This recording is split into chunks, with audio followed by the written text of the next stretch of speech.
I've been in regulatory for about 8 years now, and it's really, I think it's a privilege to be in public service because, you know, you see a lot of interesting projects, and you also get a chance to meet a lot of really interesting people throughout your career, whether it's farmers, engineers, city planners, city managers, academics. It's always fun, and it's always a challenge. I've also decided if you're not making somebody mad, you're probably not doing your job the right way. So you know, it's very interesting. Okay, so 17 years with the Corps. 17, I was a park ranger on the Mississippi River for a while. I took a permanent job in California. I came back to the Midwest, and again, a regulatory project manager. I got a BS from UW-Stevens Point in 2000. This is an idea. This is the Rock Island District Corps of Engineers. This is the geographic area that we cover. My office is in the Quad Cities, or Rock Island more specifically, which is where that star is.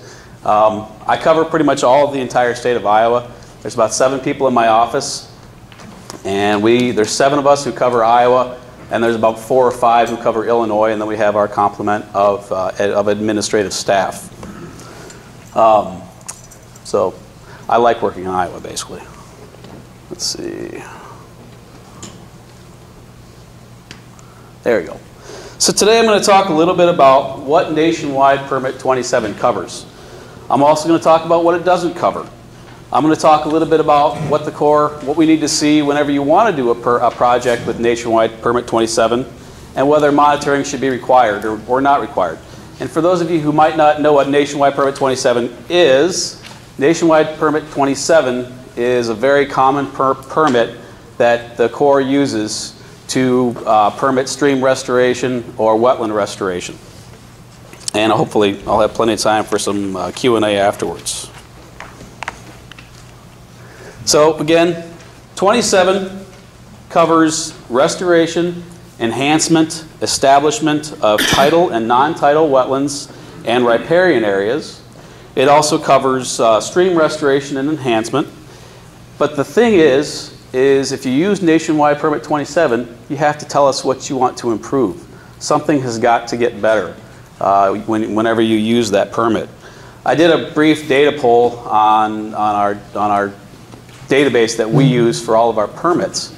And I just figured between the day I pulled it about a month ago until some arbitrary date I just picked in, I think, 2007, I think we've used it 650 times in that time frame. And there were some that I threw out because it didn't have project locations, so I threw those out. So I'm just making an assumption based on that quick data poll that it's been used quite a bit in my district.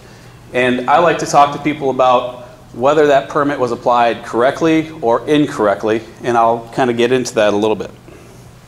By the way, some of the earlier copies of the Federal Register, which are updated every 5 years with nationwide permits, I found it interesting to note some of the early copies of the Federal Register didn't even have stream restoration listed in Nationwide 27. So if there's any Federal Register historians in the room who want a little bit of light reading, I could probably find that. So, everybody here in the room is probably very familiar with what these 3 words mean. Restoration, establishment, and enhancement. Although there's a special definition in the Federal Register, which I'll show later, as far as what those 3 words mean within the Corps regulatory program. So I want to show you a couple of projects that came to us using the word restoration and why I kind of disagree with what they were.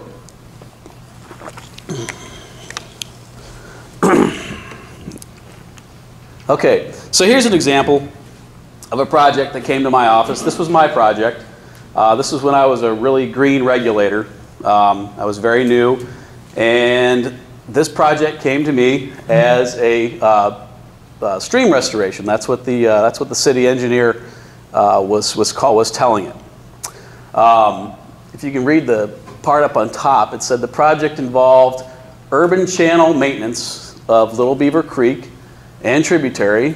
They were going to remove sediment, remove cattails, repair and protect the erosive banks, and channel low flow and gradient repairs, which I don't really know what that means at this point. But they wanted to, in my opinion, ream the channel and restore the flow of water. And so I got to thinking to myself, well, you know, they were going to ream the channel, probably put some rock on there. So what exactly were they going? What exactly were they going to restore? They're going to make the water go from faster from point A to point B. So that's I think restoration to a city manager or a municipal employee. That's what they want to do. They want to get the water out of the subdivision faster. In the end, I will admit, I did this as a nationwide 27. Probably would have been the same result if I used a bank protection permit or something else. But you know, it is what it was. I hate using that, but I did it, and you know, it's there now. They did clean out that stream, but I'm sure it's going to silt in again over time. And this is just showing the cross sections that they had sent us, so you can see that they did get bigger. Another example of a misapplication of 27, and I'll also say that when I gave this presentation to the folks in my office, we all sort of sit around and say, why did you use that permit for this project? I told them all, I said, I'm not picking on your projects because I'm just as guilty as everybody else of maybe picking the permit of least resistance versus something else. But you know, we all try to get better at what we do.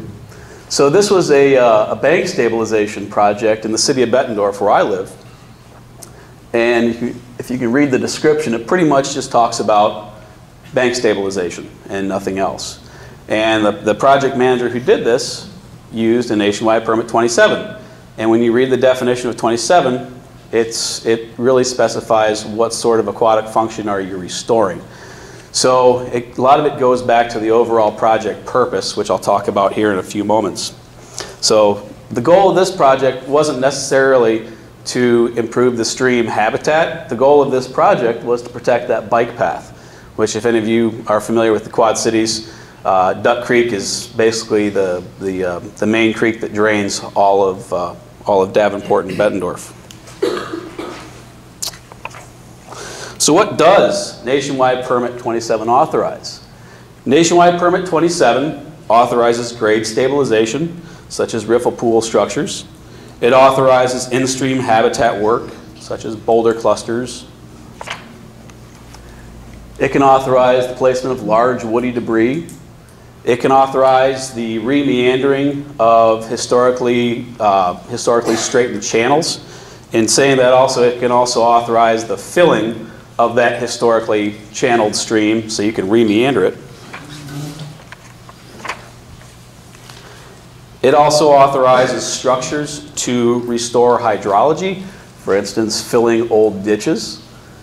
It can authorize shallow excavations in old oxbows and farm fields, such as the picture on the left. It can authorize drain tile modification, and it can also authorize small current deflectors.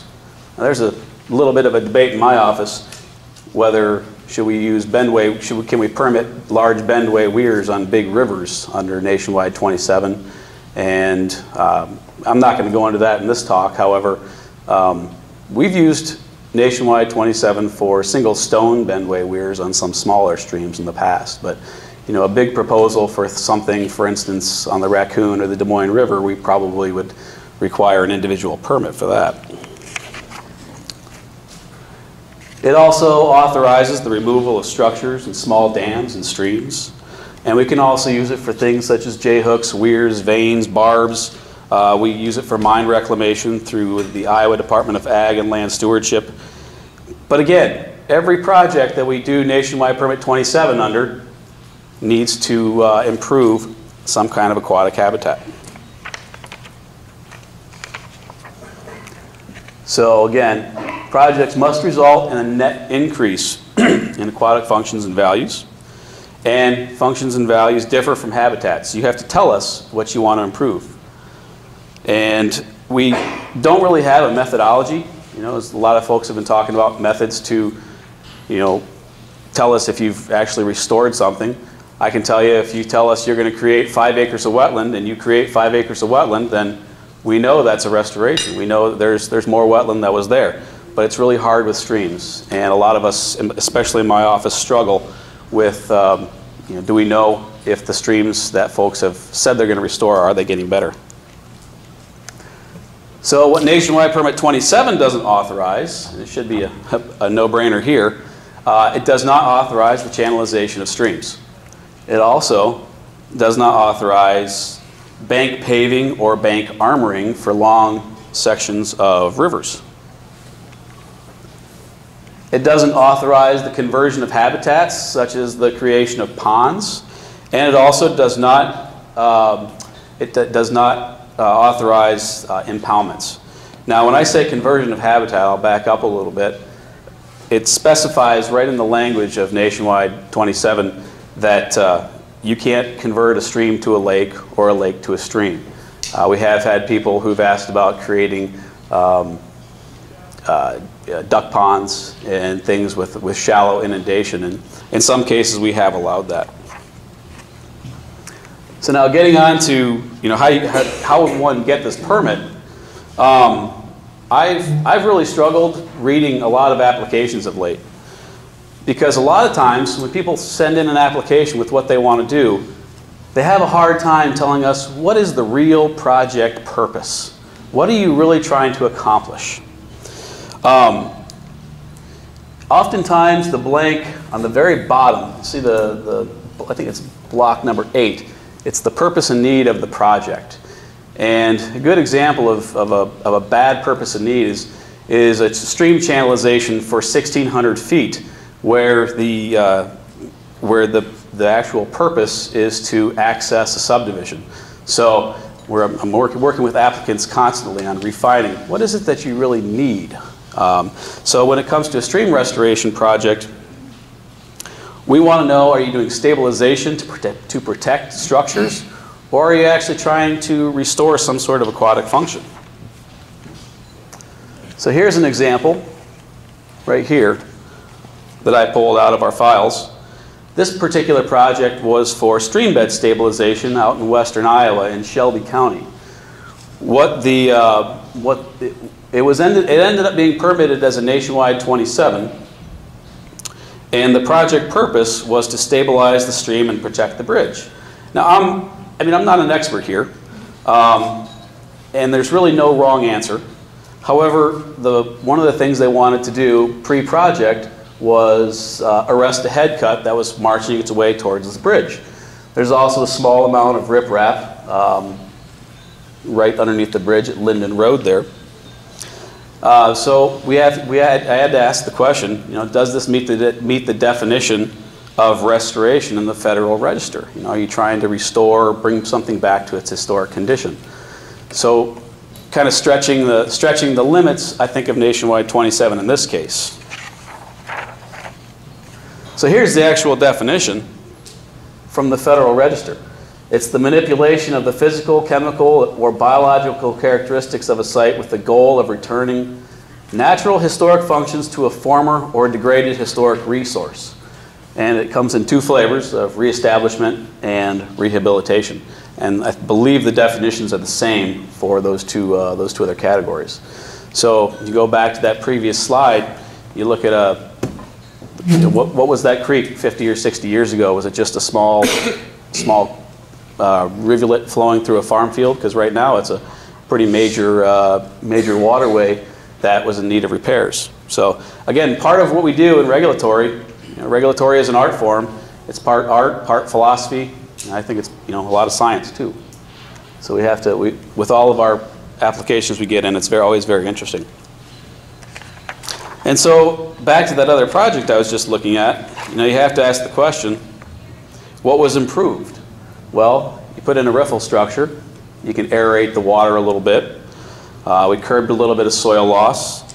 We protected the bridge, and that was the actual purpose of the project, was to protect the bridge, not necessarily to restore this western Iowa waterway. So again, there's no wrong answer. It's a constant balancing act with every application that we get. And here's yet another example. This is one that was done out in the Polk County area. This application came to us specifically in the cover letter saying that they wanted to restore 5,000 feet of degrading stream. I think it was about 5,000 feet. Yeah, 5148. And so you start, as a regulator, you start digging into the information that they give you, and you realize, wow, this is a little bit more than a minimal project. And the purpose of this project was really to protect all the houses and protect all the yards that were there. So they have some improvements in there. They're planting some dogwood and putting in some riffle structures. But again, there's no room for this stream to move. It's just going to be locked in place forever. And I really can't see a lot of the plans there, but I believe there were trees a lot of trees were removed so they could get in and do a lot of the bank protection. Let's go through there. So in the end, we decided that it wasn't a nationwide 27 because it wasn't necessarily stream restoration. What they were doing was they were locking the stream in place to protect the infrastructure and protect the houses. They wanted to establish a stable channel, and it just wasn't enough to warrant using a nationwide permit, which is kind of an expedited process. Additionally, there was a greater than half of an acre impact to a wetland, so we had to go through the individual permit process. So for a lot of you who are doing these projects, what do you need to send us? And many of you have probably worked with various core districts. I looked at the attendee list, and there's people from, I think, 10 or 11 states. So every district operates probably slightly different. So Rock Island is different than the Detroit district, which is different than the Chicago district, which is different than the St. Paul district. So everybody's slightly different. So when do you need to notify us? What are the reporting requirements? What will we want? And what can you do without even notifying us? So for activities that do not require a PCN or a pre-construction notification, the applicant must send us a binding agreement. So if you're getting help from the NRCS or the USDA or the Fish and Wildlife Service, you got to send us that agreement and show us what you're doing. If you have to send in, if you're doing any kind of coal mining restoration, a SMACRA permit. You have to send us baseline conditions of the project site, for instance, a wetland delineation, and it has to be sent in at least 30 days ahead of your project.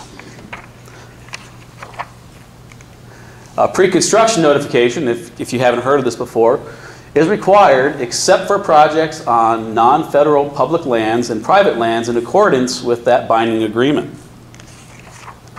Or a PCN is required except for voluntary restoration that's done with a USDA technical service provider. Lastly, a PCN is required except for reclamation of surface coal mines in accordance with the SMACRA permit. Now, if you fall into one of those categories, you still have to send us that paperwork. The reason why, it's assumed if you're getting help from another federal agency, that federal agency is going to handle the NEPA, the Section 7, and the Section 106 requirements. Now, if you're just doing it because you have an interest in doing restoration on your land or your property, you'll have to send us in a PCN. And a PCN is contained in the General Condition 31 in the Federal Register for the nationwide permits. It's quite a bit of information.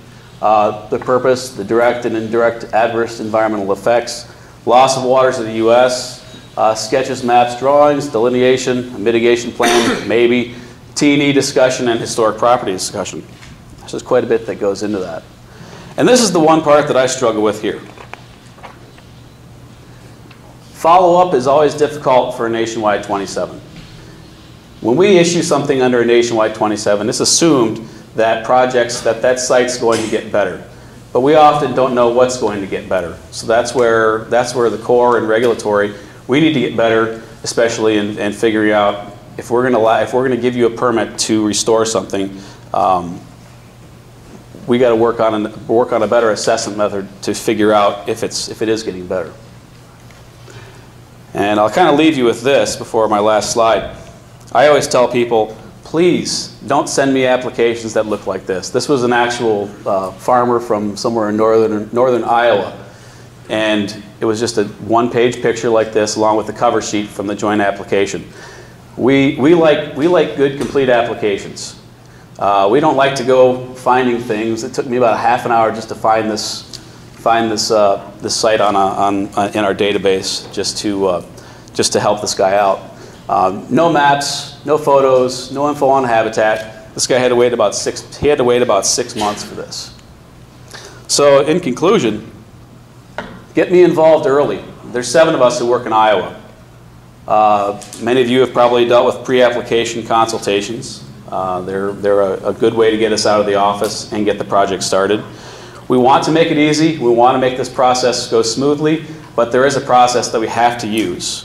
And again, so with that, that's really all that I got. So thank you very much.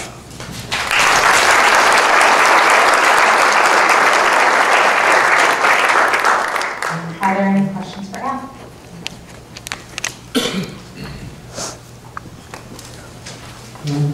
I'll be here all day. Everybody's an expert on corporate. It's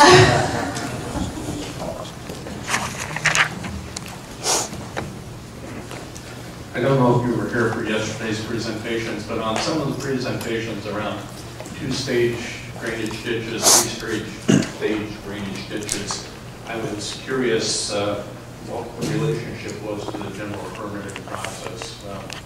Can you reflect anything on that? Yesterday when the talk was being given, I wrote a note to myself. It said, can 2-stage drainage ditches be permitted under 27? And I think they probably could because there's definitely a lift that's going on there. And in some cases, I always ask the applicant when they say, well, do I need a permit? I say, are you placing fill material into a wetland or a stream? They look at me and, well, what do you mean? Are you placing fill material into that body of water? And they say no. Well, you probably don't need a permit if you're not placing fill material in there. However, if you're working in the water, there's still could be some permitting requirements. But I don't necessarily see 2-stage ditches as being a major permitting problem.